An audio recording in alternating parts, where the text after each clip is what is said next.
Hey guys, आप सभी का स्वागत है हमारे साथ फिर से एक बार इस फिटनेस चैनल पर जिसका नाम है DS फिटनेस। आज जैसा कि मैंने आपसे वादा किया था कि मैं अगली वीडियो लेकर आऊँगा वेट गेन के ऊपर। आज मैं आपसे शेयर करूँगा वो बहुत सारे तरीके जिनमें कि वेट गेन हम लोग कैसे ईजिली फास्ट तरीके से कर सकते हैं। और बहुत सारे लोग जो शर्मसार होते हैं अपना दुबलापन पतलापन की वजह से और लोगों के बीच में अपने आप को सही से मैनेज नहीं कर पाते। सो मैं आज ये वीडियो स्पेशली उनके लिए बना रहा हूँ। मैं आपको इसलिए ये बात बहुत अच्छे से समझा सकता हूँ क्योंकि कभी ना कभी मेरा भी जो बॉडी टाइप था, मेरा भी जो वेट था वो बहुत कम था। सो मैंने भी अपनी पर्सनैलिटी जो डेवलप की है, सो वही सारे एक्सपीरियंस आज मैं आपके साथ शेयर करूँगा। सो आइए हम लोग स्टार्ट करते हैं अपनी ये वीडियो जो है how to weight gain fast only for DS fitness पर। बहुत सारे लोग ऐसे होते हैं जिनका ना वेट इंक्रीज नहीं हो पाता, वेट बढ़ ही नहीं पाता। वो खाते बहुत हैं, डाइट बहुत लेते हैं, बट एक्चुअल में उनकी बॉडी ना एक्सेप्ट ही नहीं करती। उनकी डाइट उनके हिसाब से बहुत ज़्यादा होती है, ठीक है, बट उसके बाद भी ना वो कहते हैं कि हमारी बॉडी को हमारा खाना लगता ही नहीं है। और किसी किसी की बॉडी ऐसी होती है जो कि पानी भी अब्जॉर्ब करने के बाद फूल जाती है। सो आज मैं आपको बताने वाला हूँ वो बहुत सारी चीज़ें, बहुत सारे एक्सपीरियंसेस और वो बहुत सारे पॉइंट्स जो कि आपको वेट गेन करने में बहुत सारा हेल्प करेंगे। वेट गेन को लेकर सबसे पहले मैं आपको बताना चाहूँगा बॉडी टाइप्स। तो बॉडी टाइप जो होते हैं ना वो बेसिकली 3 तरह के होते हैं, एक्टोमॉर्फ, मेसोमॉर्फ और एंडोमॉर्फ। एक्टोमॉर्फ वो लोग होते हैं जो बहुत ज़्यादा स्लिम होते हैं, ट्रिम होते हैं, जैसे कि आप और मैं। उसके अलावा फिर आता है हमारा मेसोमॉर्फ जो कि बेसिकली नॉर्मल होते हैं, ठीक है, ना बहुत ज़्यादा पतले होते हैं ना बहुत ज़्यादा मोटे होते हैं।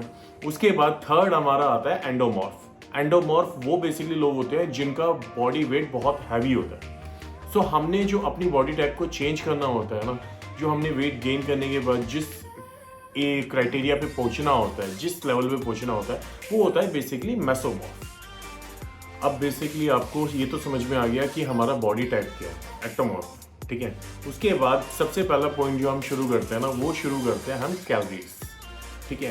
बॉडी का जो पूरा का पूरा फंडा है ना यार, वेट गेन करने का जो पूरा का पूरा फंडा है ना, वो कैलोरीज के ऊपर डिपेंड करता है। आप दिन में कितनी कैलोरीज इनटेक कर रहे हो वो डिपेंड करता है आपकी बॉडी के ऊपर। अब कैलोरीज कैसे डिफाइन करें, ये भी बहुत बड़ी प्रॉब्लम है यार।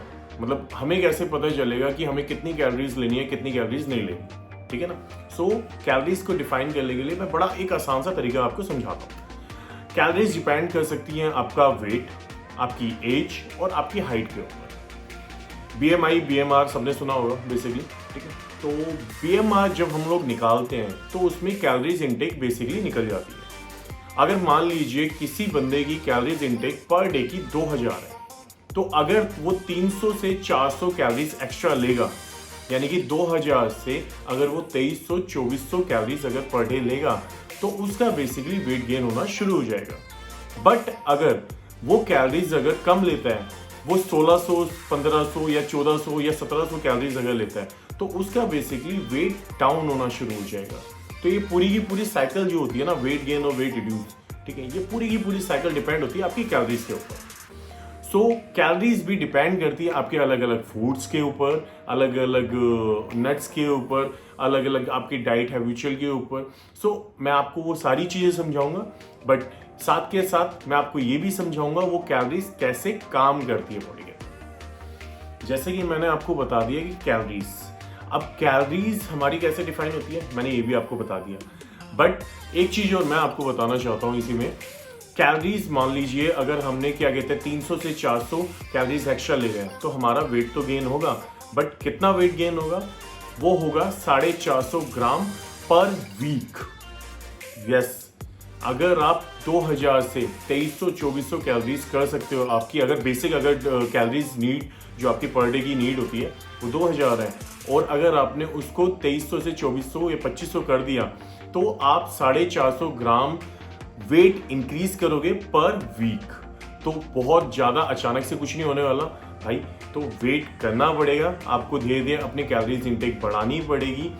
और कैलोरीज में इंटेक करने में आपको ऐसे बेसिकली फूड यूज़ करने पड़ेंगे जिनसे आपका बहुत ज़्यादा पेट भी ना भरे और उनमें कैलोरीज भी ज़्यादा हो। अब वेट गेन करने के लिए भाई हमने कैलोरीज तो लेनी, अब वो कैलोरीज बॉडी के अंदर जाके जमा भी हो जाएगी, बट बॉडी की अब शेप कैसे आएगी, है ना। तो उसके लिए सबसे ज़्यादा ज़रूरी है वर्कआउट। नेक्स्ट पॉइंट जो हमारा होगा वो बेसिकली होगा वर्कआउट। अगर आपने कैलोरीज अगर बहुत ज़्यादा इकट्ठी कर ली बॉडी के अंदर, तो आप भाई बादी होते रहोगे, मोटे होते रहोगे। आप ये मत सोच लेना कि अपने आप ही शेप में आना शुरू हो जाओगे। आपको उसके लिए मेहनत तो करनी पड़ेगी भाई। जैसे आपको खाने में मेहनत करनी है, अपने डेली कैलोरीज इनटेक करने में करनी है, उसी तरीके से आपको मेहनत करनी पड़ेगी अपने वर्कआउट में। कैलोरीज आपको वेट तो इंक्रीज करके दे देगी, बट आपकी बॉडी को शेप कौन देगा? कैलोरीज थोड़ी दे देगी ना। सो उसके लिए तो बेसिकली आपको वर्कआउट तो करना पड़ेगा, थोड़ी मेहनत तो करनी पड़ेगी ना भाई, वरना फ्री बैठे बैठे आपको काम क्या मिल जाएगा, मतलब समझ रहे हो ना। तो उसके लिए सबसे ज़्यादा जरूरी है वर्कआउट, ताकि वो कैलोरीज आपकी ज़्यादा से ज़्यादा फैट इंक्रीज कर सके और उसके साथ साथ फैट आपका साथ के साथ कन्वर्ट हो सके मसल्स के। अब बेसिकली ना एक सवाल आता है कि कैलोरीज तो ये बंदा बहुत कर रहा है, अब कैलोरीज हम ले कहाँ से भाई? कैलोरीज कहाँ से मिलेगी हमें? बाजार से खरीद के लेंगे या फिर कहाँ से मिलेगी? ऑनलाइन ऑर्डर कर लें, है ना। तो ये सोच रहे हो ना, तो कैलोरीज हमें मिलेगी भाई कार्बोहाइड्रेट फूड से।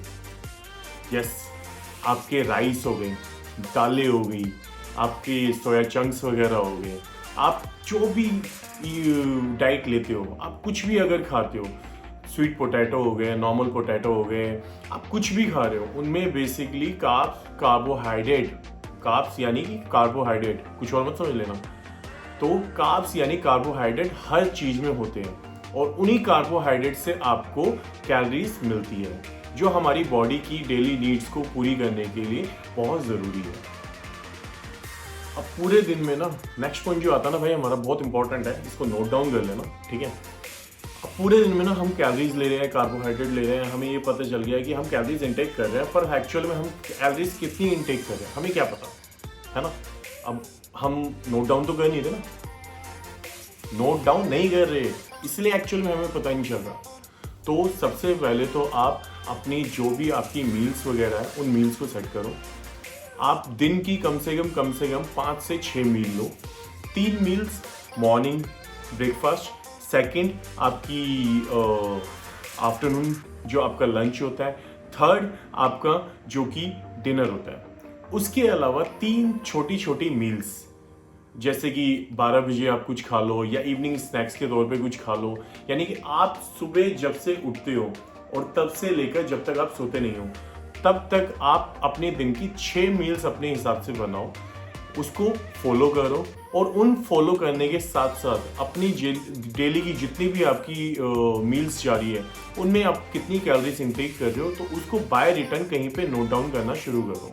और ऐसा भाई 2-4 दिन करने से कुछ नहीं होगा, आपको कंटिन्यू 2 से 3 महीने आपको ये कैलोरीज इंटेक अपना लिखना पड़ेगा, ताकि आपको जब तक की आदत ना पड़े। जब तक हम किसी काम को करते नहीं है ना, तब तक हमें उस काम की ना आदत नहीं पड़ती। तो किसी भी काम की आदत को बनाने के लिए ना सबसे अच्छा तरीका है उसको नोट डाउन करो, उसको लिखो। जब तक आप उसको लिखोगे ना, एक्चुअल में आपको पता नहीं चलेगा हमने एक्चुअल में किया पूरे दिन पे। वरना सुबह उठ के रात हो गई, आपने मील नहीं ली, एक्चुअल में पता ही नहीं चल रहा। मेरी 2000 कैलोरीज की क्या कहते हैं कंजप्शन है डेली की, और मैं ले रहा हूँ क्या कहते हैं शायद 1100 या 1200। बॉडी तो उसमें मैनेज कर लेगी, बट बेसिकली हम बात किस चीज़ की कर रहे हैं? वेट गेन की ना। तो वेट गेन कैसे होगा? जब तक आप वो कैलोरीज इंटेक करोगे ही नहीं, ठीक है, कार्बोहाइड्रेट खाओगे ही नहीं, अपनी डाइट लोगे ही नहीं, तो भाई कहाँ से कुछ हो जाएगा। तो सबसे पहले नोट डाउन करना शुरू करो, लिखना शुरू करो और अपनी हैबिट चेंज करने की कोशिश करो, अपनी मील्स लेने की हैबिट भी, क्योंकि आप सडनली किसी भी चीज़ को ना अचानक से शुरू नहीं कर सकते। 5 से 6 मील जब आप लेना शुरू करोगे ना, आपको स्टार्टिंग में ना बहुत प्रॉब्लम्स होनी शुरू हो जाएंगी। आपसे इजीली डाइजेस्ट नहीं होगा, आपसे खाया नहीं जाएगा। 1-2 मील 3 मील लेते के साथ ही ना आपका ये हो जाएगा कि यार अब तो पूरे दिन का इनफ हो गया है, ठीक है, अब बस की नहीं है मेरे कुछ भी खाना। बट आप उनको छोटी छोटी मील्स को डिवाइड करो, तोड़ो, ठीक है, छोटी छोटी मील्स लो, ठीक है। एक बार में कभी भी भर के खाना मत खाओ, छोटी छोटी मील्स लो। जितना भी आपकी भूख है, मान लो अगर आपको 4 रोटी की भूख है, तो उस टाइम पे आप सिर्फ 3 रोटी खाओ। 3 रोटी खाने के बाद आप जल्दी से उसको डाइजेस्ट भी कर पाओगे, और उसके बाद आपको जब दोबारा भूख लगेगी तो आप खा भी पाओगे। अगर आपने 4 रोटी की भूख है और आपने ये सोचा भाई मैं तो एक बार में भर के खा लेता हूँ, 5 या 6 खा लेता हूँ, ठीक है, अगली वाली मील का भी मैं साथ में निपटारा कर देता हूँ, तो भाई ऐसा पॉसिबल नहीं है। सो सबसे पहले आप अपनी मील्स को डिवाइड करो, पर डे के हिसाब से 6 मील्स आप डिवाइड करो, उसको बनाओ, उसके बाद उसको इनटेक लेना शुरू करो अच्छे से, और उसको कहीं पे रिटर्न में लिखना शुरू करो कि आपने टोटली डे में आपने कितनी कैलोरीज इनटेक कर ली है। अब इसके बाद ना दोस्तों एक मेन पॉइंट हो रहा था हमारा, वो होता है हमारा फैट्स। हमने कार्बोहाइड्रेट तो ले लिया, बट हमें बॉडी को फैट की भी बेसिकली जरूरत होती है। अगर बॉडी में फैट ही नहीं होगा तो आप मसल क्या कन्वर्ट करोगे, है ना। तो फैट, गुड फैट, फैट यानी कि बैड फैट नहीं, जंक फूड, ऑयली फूड, ये सब नहीं लेना हमें वो चीज़ें लेनी है जो कि गुड फैट होता है। जैसे कि मैं आपको एग्जांपल भी बता देता हूँ, घी सबसे बेस्ट ऑप्शन है गुड फैट, ऑलिव ऑयल, उसके अलावा कोकोनट ऑयल और सीड्स ऑयल, ये सारी चीज़ें ऐसी हैं जो हमें इजीली अवेलेबल भी होती हैं, और इसके साथ साथ हमें इनसे गुड फैट मिलता है जो बॉडी इजीली अडेप्ट कर लेती है, और बॉडी के अंदर बहुत ज़्यादा चर्बी भी नहीं बनती, क्योंकि अगर जितनी ज़्यादा चर्बी बनेगी ना यार, ठीक है, उसको मसल्स में कन्वर्ट करना ना उतना ही मुश्किल हो जाता है। और ये जंक फूड, ऑयली फूड खा के अगर आप ये सोचोगे कि आप कि डेली की कैलोरीज भी इनटेक कर लोगे, आप कार्बोहाइड्रेट भी ले लोगे इनसे और गुड फैट भी ले लोगे, तो यार ये कोई गुड फैट नहीं होता है, ये सारे बैड फैट होते हैं, ठीक है, जिनको बॉडी में ईजिली कंज्यूम करना बड़ा मुश्किल हो जाता है, ठीक है, इनको डाइजेस्ट करना बहुत मुश्किल हो जाता है। अगर मान लो अगर आप बाहर चले गए खाने पीने, आपने कुछ गलत खा लिया, जंक फूड आपने खाना शुरू कर दिया वेट गेन के तौर पे कि भाई मैं तो जंक फूड खाऊंगा, ज़्यादा से ज़्यादा क्या कहते हैं जल्दी वेट गेन हो जाएगा, तो भाई एक्चुअल में उस टाइम पे उस खाने को डाइजेस्ट करने के लिए ना आपको फिर टाइम भी देना पड़ेगा, और हो सकता है कि इन्फेक्शन हो जाए फिर, यानी कि वो एक मील के तौर पे ना आपके कम से कम 4 से 5 या हफ्ता भर भी ख़राब हो सकता है। काम अगर डॉक्टर को रख के खाओगे, है ना, उसके साथ साथ आप अलग अलग रेमेडीज़ यूज़ करोगे, फिर आप थक हार के ना फिर अपना वो रूटीन जो है वो तोड़ दोगे। तो भाई उससे बढ़िया है अपना घर पे खाओ, जितना भी बना सकते हो, जो भी बना सकते हो ना भाई घर पे बनाओ, बाहर के ऑयली फूड, जंक फूड से भाई अवॉइड ही करना थोड़ा सा, ये सबसे बेस्ट तरीका है हमारा। गुड फैट जो होता है ना बॉडी के अंदर बहुत इंपॉर्टेंट होता है, ये कंज्यूम करने में हेल्प करता है आपकी vitamin A, vitamin D, vitamin E, vitamin के, बहुत सारे ऐसे विटामिन हैं, मिनरल्स हैं जो गुड फैट क्या कहते हैं बॉडी में स्टोर होने में हेल्प करते हैं। वेट गेन करने के लिए भाई मैंने बेसिकली आपको जितने भी क्या कहते हैं पॉइंट्स बताया उनको नोट डाउन कर दो, उनको फॉलो करना शुरू करो, और आपने जो भी अपना टारगेट सेट किया हुआ है कि मुझे इतना वेट गेन करना है या इतना वेट गेन करना है, भाई उसको कंटिन्यूसली अगर फॉलो करोगे तभी आपको रिजल्ट मिलेगा। सो बेसिकली भाई जब तक आप कोई काम करोगे नहीं तब तक आपको रिजल्ट मिलेगा नहीं।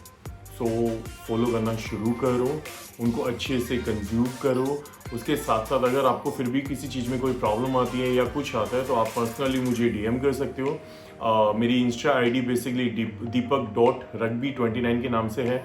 उसके अलावा आप मुझे फेसबुक पे मैसेज कर सकते हो, और अगर फिर भी आपको कोई प्रॉब्लम आती है तो आप मुझे डीएम करके बताओ, आपका जो भी पॉइंट्स होगा या आपकी जो भी क्वेरी होगी हम उस पर आपको वीडियोज़ बना के आपको प्रोवाइड करेंगे जितनी भी इंफॉर्मेशन होगी।